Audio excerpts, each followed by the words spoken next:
अस्सलाम वालेकुम जी। आज की वीडियो में हम लोग आपके लिए जो प्रोडक्ट लेके आए हैं, मैं रिव्यू लेके आया हूँ वन प्लस के बड्स प्रो का। ये फ्लैगशिप वन प्लस के बड्स आ रहे हैं इस time, top of the line है ये वन प्लस में। इसके अलावा कोई मॉडल नहीं है। इन्होंने अभी तक चाइना में इसका एक सक्सेसर लॉन्च किया है, बट अभी ग्लोबली होप सो हमें फरवरी के मंथ में वन प्लस का एक नेक्स्ट मॉडल भी मिल सकता है देखने को। तो इस टाइम ये वन प्लस के फ्लैगशिप ही बड्स हैं, और इसकी थोड़ी सी स्पेक्स भी मैं आपको दिखाता चलूँ। एक्टिव नॉइस कैंसलेशन इसके अंदर है, बाकी इसका बैटरी लाइफ बहुत अच्छा है। और इसके अलावा ट्रांसपेरेंसी मोड भी इसका बहुत अच्छे से काम करता है। ब्लूटूथ 5.2 है तो कनेक्टिविटी बहुत ज़्यादा स्मूथ है इसकी। अगर आप वन प्लस के फ़ोन्स के साथ इसको यूज़ कर रहे हैं तो उसमें आपको लेटेंसी भी है, वो भी काफ़ी कम देखने को मिलती है। बाकी इसके अलावा और भी काफ़ी मज़े के फ़ीचर्स हैं। तो इसको मैंने परचेज़ किया था आज से तकरीबन 1 साल पहले, 22,000 में इसको मैंने परचेज़ किया था। अभी तो इसकी जो करंट प्राइस चल रही है वो भी महंगा होने के बाद अराउंड 28 to 30,000 के इस टाइम ये एक सेल हो रहे हैं मार्केट में, और अभी ये शॉर्ट भी चल रहे हैं। तो इसकी थोड़ी सी मैं आपको रिव्यू भी बताऊंगा कि 1 साल में इस यूजेस में मेरा एक्सपीरियंस कैसा रहा, और क्या आप लोगों को ये भी ये परचेज़ करने चाहिए या नहीं। तो इसकी अनबॉक्सिंग का थोड़ा सा एक्सपीरियंस बताता हूँ, क्योंकि इसको अनबॉक्स तो मैं पहले ही कर चुका हूँ, बट अभी आप लोगों को थोड़ा सा बताने के लिए ये मैं करता हूँ। ये मैंने ब्लैक कलर में परचेज़ किए थे, इसमें एक सिल्वर कलर भी आता है। तो ये आप इसकी अगर बिल्ड क्वालिटी देखें, इतने ये छोटे से हैं कि मेरे ये पाम में ऐसे आ जाते हैं ये। और सबसे मज़े की बात है, इसका जो टेक्सचर है ये सॉफ्ट रबराइज मटेरियल है, ये कुछ प्लास्टिक की है। ये आई डोंट नो, इसका कोई एक अलग सा काफ़ी एक इसकी फ़ील आती है, मेटेलिक भी इसकी फ़ील आती है, इसके अलावा सॉफ्ट टच भी है। और मज़े की बात यह कि जो इसका ये आउटर बॉडी है ये सेल्फ़ हीलिंग मटेरियल से बनी हुई है। मतलब इस पे आप स्क्रैचेस वगैरह अगर आपको लगते भी हैं तो वो ख़ुद ही हील हो जाते हैं, और इस पे पड़ते नहीं हैं स्क्रैचेस। और आप देख लें 1 साल के यूज़ के बाद भी कोई एक स्क्रैच भी इस पे नहीं आया। हालांकि मैं इसको काफ़ी रफ़ एंड टफ़ यूज़ करता हूँ। जीन्स की पॉकेट में यूज़ कर लिया, बाकी सोफ़े वगैरह में होता है, कोट जैकेट्स में यूज़ हो रहा होता है, कभी साथ कोई चीज़ भी होती है, तो फिर भी इसके बाद इसकी कंडीशन इतनी प्रिस्टीन है। अच्छा, इसको मैं डिटेल से बताता हूँ, दिखाता भी हूँ, और इसके एक्सपीरियंस के बारे में बताता हूँ। इसके कंटेंट के अंदर मैं बॉक्स के कंटेंट की तरफ देखूँ तो ये कुछ हमें ईयर टिप्स मिल जाती हैं। ये भी जेन्युइन इसकी ईयर टिप मिल जाती है, एक स्मॉल साइज़ में, मीडियम में और लार्ज में।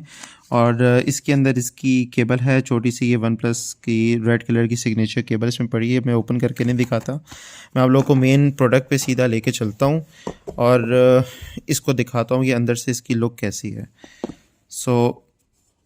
अगर मैं इसकी लुक आपको दिखाऊँ तो बहुत ही यूनिक और ख़ूबसूरत इसकी लुक है।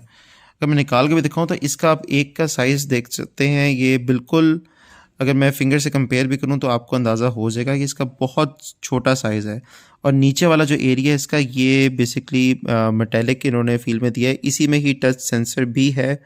यहीं पे ये बेसिकली पिंच के साथ काम करते हैं। जैसे अगर आपने एप्पल के बड्स को देखा होगा तो उसमें भी ये फीचर होता है कि वो टच के साथ नहीं बल्कि वो पिंच के साथ उनके फंक्शंस वर्क करते हैं।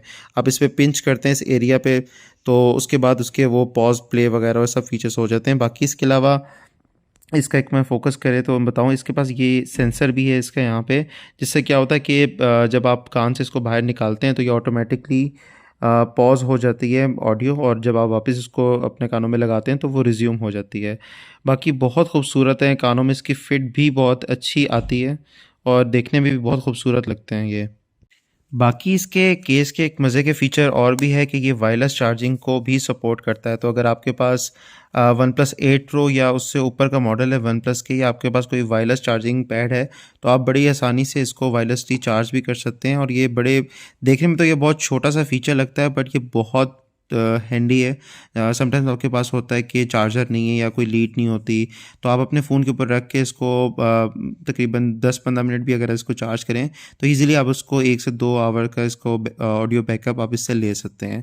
बाकी इसके अलावा अगर मैं साउंड क्वालिटी की बात करूँ इसकी स्पेसिफ़िकली, तो अब तक जो मैंने ईयरबड्स यूज़ किए, मैंने डिफरेंट ब्रांड्स के ट्राई किए, मैंने साउंड बीट्स के ट्राई किए हैं, उसके अलावा शाओमी के हो गए, हुआवे के हो गए, इवन मैंने एप्पल के बड्स प्रो भी रिसेंट ट्राई किए हैं।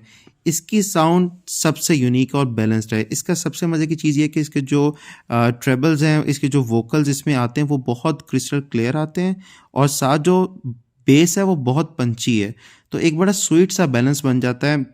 आपको फ़ील होता है कि जैसे आप एक लार्जर एक आपको टोन वहाँ पे मिल जाती है, और सिग्नेचर जो है वो काफ़ी आपको लगता है कि बड़े एरिया का इसका सिग्नेचर है। तो इसकी साउंड क्वालिटी बहुत अमेजिंग है। और बाकी इसकी अगर मैं एक्टिव नॉइज़ कैंसिलेशन की बात करूँ तो इसको आप मैनुअली 3 दफ़ा इसको बल्कि पिंच करके रखें इसको, तो एक्टिव नॉइज़ कैंसिलेशन ऑन हो जाती है। इसके 3 मोड्स होते हैं, एक लो पे होता है, एक मिड पे होता है, एक एक्सट्रीम पे होता है, और उसके बाद विजिबल आपको जो साउंड की ब्लॉकेज है वो मिलती है, और बहुत अच्छा उसमें नॉइज़ आइसोलेशन वो कर देती है कि बाहर की आवाज़ें आना आपको कम हो जाती हैं। उसके बाद इसमें रिवर्स अगर मैं बात करूँ तो ट्रांसपेरेंसी मोड भी है। उसमें होता क्या है कि जो बाहर की साउंड होती है वो आपको ज़्यादा क्लियर आने लग जाती है। तो अक्सर आप ऑफिस में होते हैं, घर में होते हैं, आपको लगता है कि बाहर से कोई आवाज़ दे सकता है, या रात का टाइम होता है, तो अगर आप वो ऑन कर लें तो उसमें होता है कि अगर आप साउंड सुन भी रहे हैं, कोई मूवी भी देख रहे हैं, तो स्टिल आपको बाहर की आवाज़ें भी आ रही होती हैं। तो ये भी बहुत हैंडी फीचर है इसका। साउंड क्वालिटी की तो बात हो गई है। अब मेन चीज़ की बात करूँ मैं इसके माइक्स की, तो इसके अंदर भी 2 माइक्स दिए हुए हैं एक ईयरबड में। ये इसमें भी यहाँ पे इस वाली साइड पे अगर मैं आपको दिखाऊं तो यहाँ पे भी एक माइक है, और इस वाली साइड पे भी आपको नज़र आ रहा होगा, ये भी एक माइक है। अब तक मैंने जितने भी ईयरबड्स देखे हैं एप्पल के ईयरबड्स प्रो के बाद, इससे बेहतर वॉइस पे कॉल क्वालिटी मुझे नहीं मिली अभी तक। उसकी सबसे बड़ी रीज़न है, आप बाइक पे जा रहे हो, मैं ज़्यादातर क्योंकि ट्रैवल करता हूँ अपना बाइक पे करता हूँ, तो बाइक पे भी अगर आप जा रहे हो तो आपको इतने अच्छे से साउंड अगले को भी जाती है, और ज़्यादा शोर भी नहीं आता, और आपको भी अगले की आवाज़ क्लियर आ रही होती है क्योंकि आपने एक्टिव नॉइज़ कैंसिलेशन को ऑन किया होता है, तो उसमें बड़े अच्छे से आपको कॉलिंग एक्सपीरियंस आपको मिलता है।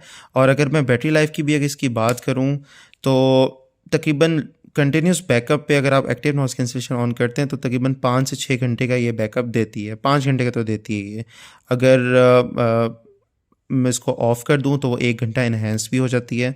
और क्विक चार्जिंग इसमें वन प्लस की सपोर्टिव है, तो अगर आप इसको 15-20 मिनट भी लगाते हैं तो ये फुल चार्ज हो जाती है। अगर आप इसको क्विकली 5 मिनट के लिए भी लगाते हैं तो फिर भी ये 2 घंटे का बैकअप आपको दे देती है। बाकी ये रिवर्स वायरलेस चार्जिंग तो होती ही होती है।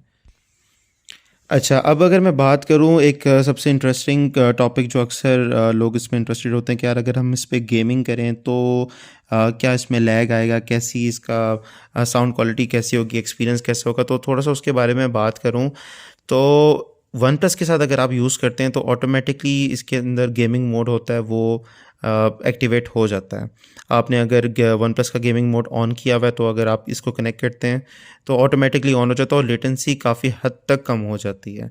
वन प्लस के अलावा किसी और फ़ोन के साथ आप इसको यूज़ करेंगे तो यकीनन लेटेंसी ज़्यादा आएगी, इतनी आएगी कि आपको विजिबल आपको पता चलेगा कि तकरीबन 1 या 1.5 सेकंड बाद जाके आपको मतलब उसकी साउंड आ रही होगी जो एक्शन आपने परफॉर्म किया होगा गेम में।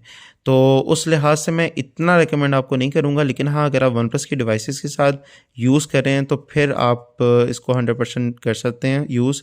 मूवीज़ वगैरह में भी ईच एंड एवरीथिंग बिल्कुल लिपसिंग वगैरह का मसला नहीं आता, और बहुत अच्छे से लेटेंसी को ये मैनेज करता है। बाकी इसके अलावा एक और इसका बड़े मज़े का फ़ीचर है, वो है वन प्लस ऑडियो आईडी। तो ये कस्टमाइज़ एक टेस्ट होता है, ये आप दोनों ईयरबड्स को ऑन करके इस टेस्ट को ऑन करें तो आप कस्टमाइज़ आपके कानों के हिसाब से, शेप के हिसाब से, आपकी लाइकिंग के हिसाब से ये साउंड को सारा रीअरेंज कर देता है, और बड़े मज़े की आपको ये फ़िल्टर जो होता है बहुत मज़े का फ़िल्टर लगता है। इसकी साउंड भी बहुत मज़े की हो जाती है। सो वीडियो के एंड में अगर मैं बात करूँ मेरे वर्डिक्ट की तो 100% मैं इसको रेकमेंड करता हूँ कि अगर आप सपोर्ट कर सकते हैं, आपकी इतनी रेंज बन सकती है, तो किसी और अगर आप एप्पल के भी इवन आपको मिल रहे हैं, आपको 40,000 के वो भी मिल रहे हैं, और आपके पास एंड्रॉयड फ़ोन है, तो मैं आपको मस्ट रेकमेंड करूँगा कि आप ये ट्राई करें। इवन आप ये आईफोन्स के साथ भी यूज़ करें तो उसमें भी आपको बहुत अच्छे से लेटेंसी मिलेगी, क्योंकि इसमें AAC जिसका कोडेक है वो यूज़ हुआ है, तो वो एप्पल भी मेनली वही कोडेक यूज़ करता है अपने बड्स प्रो में। तो मेरी तरफ से 100% रिकमेंडेड है।